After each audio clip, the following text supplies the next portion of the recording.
आप सुन रहे हैं मुंशी प्रेमचंद की कहानी पूस की रात। हल्कू ने आकर स्त्री से कहा, सहना आया है, लाओ जो रुपए रखे हैं उसे दे दूं। किसी तरह गला तो छूटे। मुन्नी झाड़ू लगा रही थी, पीछे फिरकर बोली, 3 ही तो रुपए हैं, दे दोगे तो कम्बल कहाँ से आवेगा। माघ फूस की रात हार में कैसे कटेगी।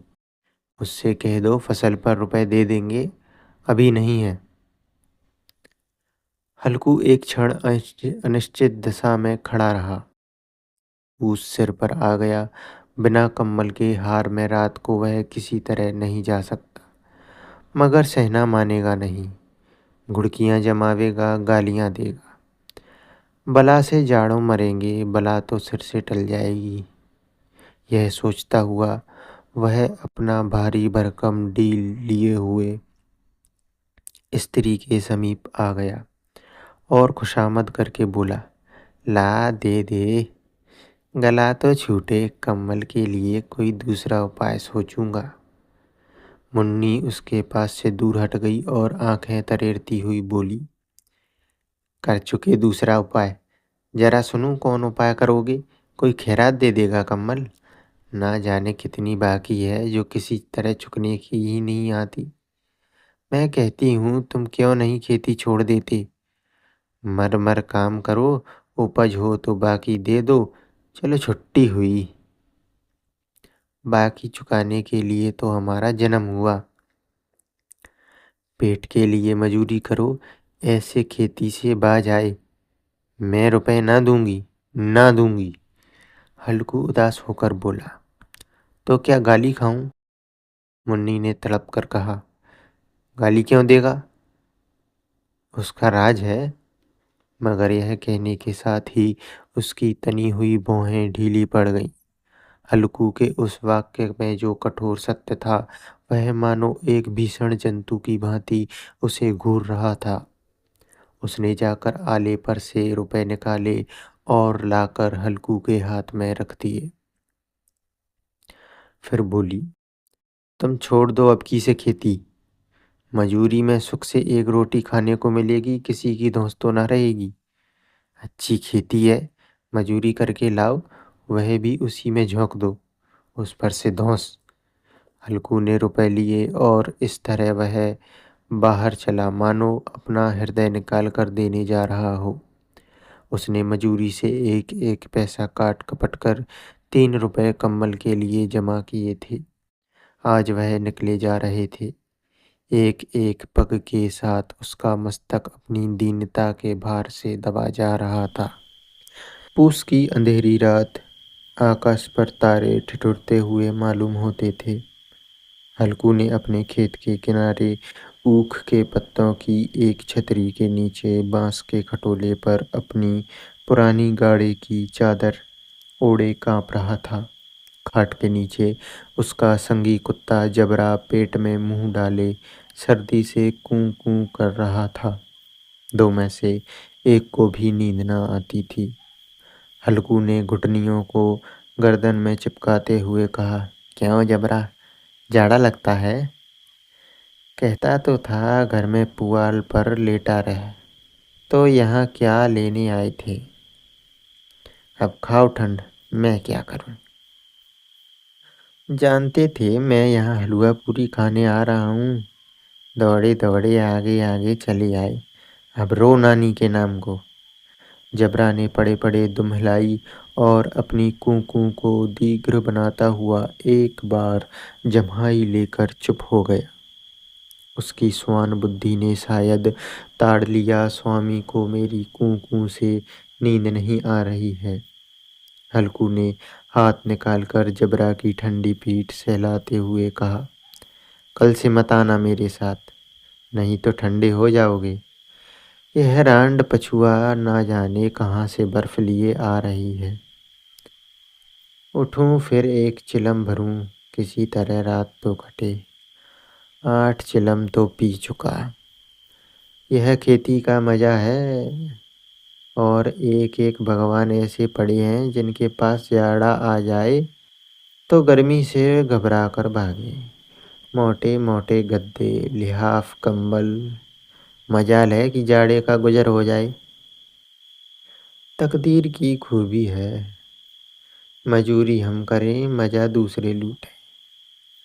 हल्कू उठा और गड्ढे में से जरा सी आग निकाल कर चिलम भरी। जबरा भी उठ बैठा। हल्कू ने चिलम पीते हुए कहा, पिएगा चिलम? जाड़ा तो क्या जाता है, जरा मन बहल जाता है। जबरा ने उसके मुंह की ओर प्रेम से छलकती हुई आंखों से देखा। हल्कू, आज और जाड़ा खा ले। कल से मैं यहाँ पुआल बिछा दूंगा, उसी में घुसकर बैठना, तब जाड़ा ना लगेगा। जबरा ने अगले पंजे उसके घुटनियों पर रख दिए और उसके मुंह के पास अपना मुंह ले गया। हल्कू को उसकी गर्म सांस लगी। चिलम पीकर हल्कू फिर लेटा और निश्चय करके लेटा कि चाहे कुछ भी हो, अब की सो जाऊंगा। पर एक ही क्षण में उसके हृदय में कंपन होने लगा।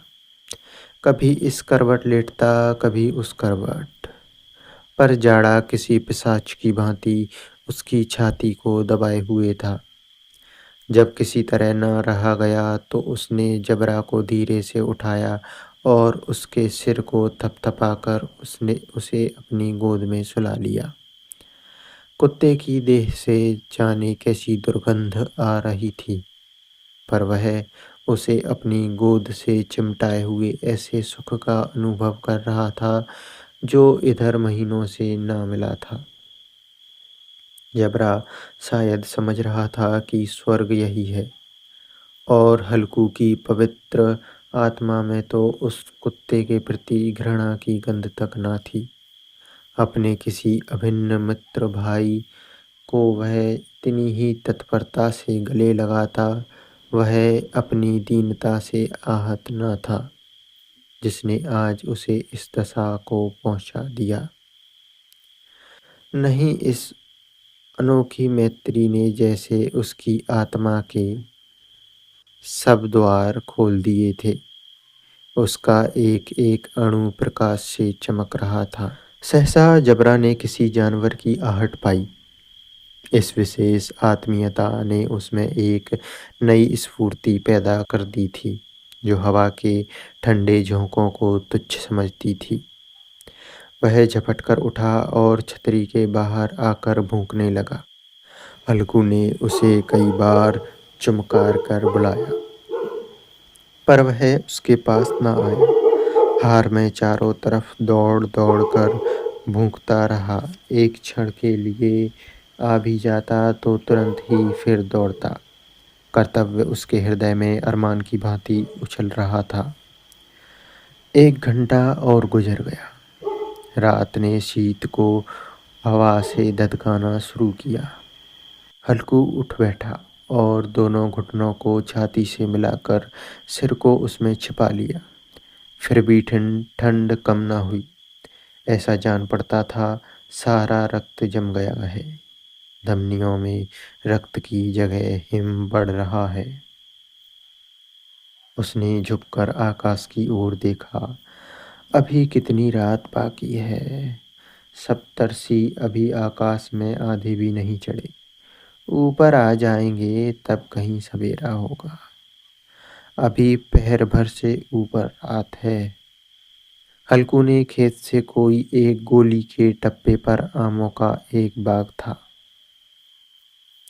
पतझड़ शुरू हो गई थी। बाग में पत्तियों का ढेर लगा हुआ था। हल्कू ने सोचा, चलकर पत्तियां बटोरूं और उन्हें जलाकर खूब तापूं। रात को कोई मुझे पत्तियां बटोरते देखे तो समझे कोई भूत है। कौन जाने कोई जानवर ही छिपा बैठा हो। मगर अब तो ठंडे में बैठे नहीं रहता।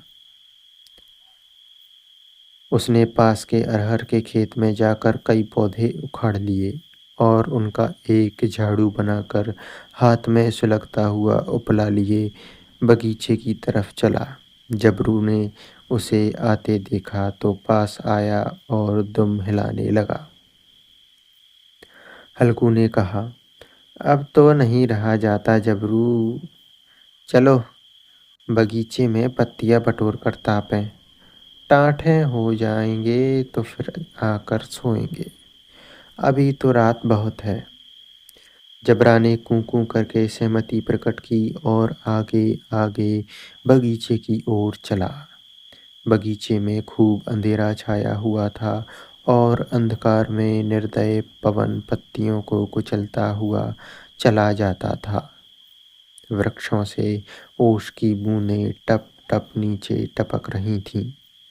एकाएक एक झोंका मेहंदी के फूलों की खुशबू लिए हुए आया। हल्कू ने कहा, कैसी अच्छी महक आई है जबरू, तुम्हारी नाक में भी कुछ सुगंध आ रही है। जबरा को कहीं जमीन पर एक हड्डी पड़ी मिल गई थी, उसे चिचोड़ रहा था। हल्कू ने आग जमीन पर रख दी और पत्तियां बटोरने लगा। जरा देर में पत्तियों का एक ढेर लग गया। हाथ ठिठुरे जाते थे, नंगे पांव गले जाते थे और वह पत्तियों का पहाड़ खड़ा कर रहा था। इसी अलाव में वह ठंड को जलाकर भस्म कर देगा। थोड़ी देर में अलाव जल उठा। उसकी लौ ऊपर वाले वृक्ष की पत्तियों को छू छू कर भागने लगी। उस अस्थिर प्रकाश में बगीचे के विशाल वृक्ष ऐसे मालूम होते थे मानो उस अथाह अंधकार को अपने सिरों पर संभाले हुए हों। अंधकार के उस अनंत सागर में यह प्रकाश एक नौका के समान हिलता मचलता हुआ जान पड़ता था। हल्कू अलाव के सामने बैठा आग ताप रहा था। एक क्षण में उसे ने दोहर उतार कर बगल में दबी ली और दोनों पांव फैला दिए मानो ठंड को ललकार रहा हो। तेरे जी में जो आए सो कर। ठंड की असीम शक्ति पर विजय पाकर वह विजय गर्व को हृदय में छिपा ना सकता था। उसने जबरा से कहा, क्यों जब्बर, अब ठंड नहीं लग रही। जबरा ने कूं कूं करके मानो कहा, अब क्या ठंड लगती ही रहेगी। पहले से यह उपाय न सूझा। नहीं, इतनी ठंड क्यों खाते। जबरा ने पूंछ हिलाई। अच्छा आओ इस अलाव को कूद कर पार करें, देखे कौन निकल जाता है। अगर जल गए बच्चा तो मैं दवा ना करूंगा। जबरा ने उस अग्नि राशि की ओर कातर नेत्रों से देखा। मुन्नी से कल ना कह देना, नहीं तो लड़ाई करेगी। यह कहता हुआ वह उछला और अलाव के ऊपर से साफ निकल गया। पैरों में जरा सी लपट लगी पर कोई बात ना थी। जबरा आग के गिर्द घूमकर उसके पास आ खड़ा हुआ। हल्कू ने कहा, चलो चलो, इसकी सही नहीं, ऊपर से कूद कर आओ। फिर वह कूदा और अलाव के इस पार आ गया। पत्तियां जल चुकी थीं। बगीचे में अंधेरा छाया था। राख के नीचे कुछ कुछ आग बाकी थी, जो हवा का झोंका आ जाने पर जरा सी जाग उठती थीं, पर एक क्षण में फिर आंखें बंद कर लेती थीं। हल्कू ने फिर चादर ओढ़ ली और गर्म राख के पास बैठा हुआ एक गीत गुनगुनाने लगा। उसके बदन में गर्मी आ गई थी, पर ज्यों-ज्यों शीत बढ़ती जाती थी, उसे आलस्य दबाए लेता था। जबरा जोर से भूख कर खेत की ओर भागा। हल्कू को ऐसा मालूम हुआ कि जानवरों का एक झुंड उसके खेत में आया है। शायद नील गायों का झुंड था। उसने कूदने दौड़ने की आवाजें साफ कान में आ रही थीं। फिर ऐसा मालूम हुआ कि वह खेत में चर रही हैं। उनके चबाने की आवाज चर चर सुनाई देने लगी। उसने दिल में कहा, नहीं, जबरा के होते हुए कोई जानवर खेत में नहीं आ सकता। नोची डाले, मुझे भ्रम हो रहा है। कहाँ, अब तो कोई कुछ सुनाई नहीं देता। मुझे भी कैसा धोखा हुआ। उसने जोर से आवाज लगाई, जबरा आ। जबरा भूंकता रहा, उसके पास न आया। फिर खेत के चरे जाने की आहट मिली। वह अपने को धोखा ना दे सका। उसे अपनी जगह से हिलना जहर लग रहा था।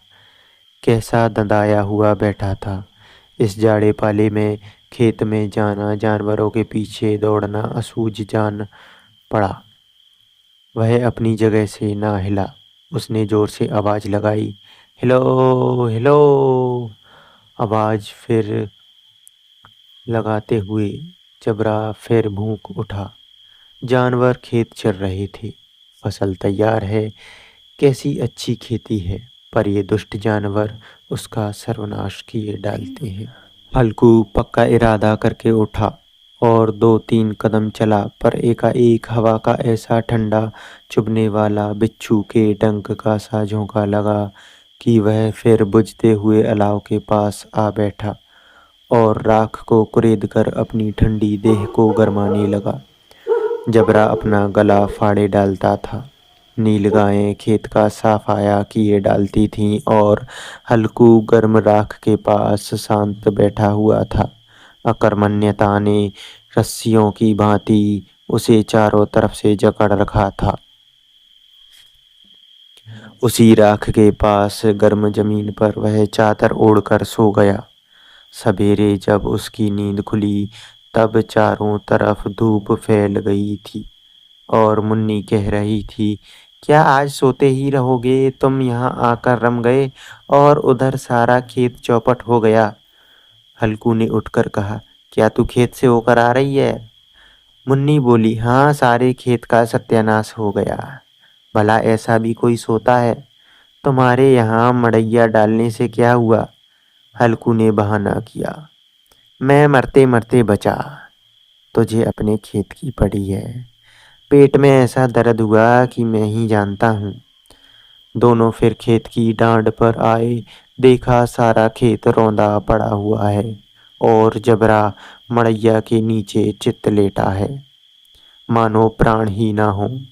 दोनों खेत की दशा देख रहे थे। मुन्नी के मुख पर उदासी छाई थी, पर हल्कू प्रसन्न था। मुन्नी ने चिंतित होकर कहा, अब मजूरी करके मालगुजारी भरनी पड़ेगी। हल्कू ने प्रसन्न मुख से कहा, रात की ठंड में यहाँ सोना तो ना पड़ेगा।